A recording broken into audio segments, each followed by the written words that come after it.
The wind was still. The valley stretched endlessly beneath a heavy sky, its ground cracked and colorless. All around lay bones, dry, scattered, lifeless.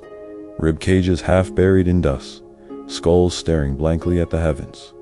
The remains of a nation long forgotten. Ezekiel stood in the midst of it, the air thick with silence. Then came the voice, deep, commanding, from above and within. "Son of man, can these bones live?" Ezekiel's heart trembled. "Lord God," he whispered, "only you know." The voice returned, "Greater than prophesy upon these bones, and say, O the dry bones, hear the word of the Lord."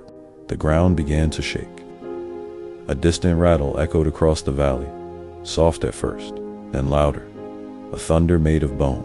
From every corner, skulls rolled, ribs clattered, spines twisted upward, and limbs reached for their missing halves. One by one, the bones found each other, skeletons forming in the dust, until the valley was filled with the shape of men. But still, they were lifeless. Motion without breath, form without spirit. Then the voice spoke again, "Greater than prophesy unto the wind, Son of man. Say to the breath, Thus saith the Lord God, Come from the four winds, O breath, and breathe upon these slain, that they may live." Ezekiel lifted his hands to the heavens, his voice trembling but strong, and from the edges of the world, a rushing wind began to move. It swept across the valley like the sound of thunder, mixed with life itself. Before him, the first body stirred, a man whose flesh was newly formed.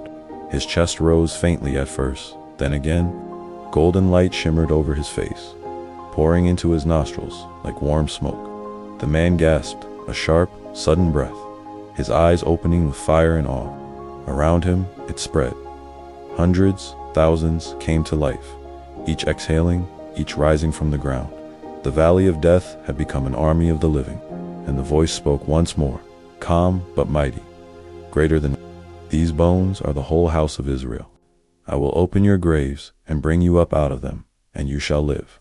Ezekiel fell to his knees, watching the impossible unfold, the breath of God turning dust into destiny, the dead into a nation reborn.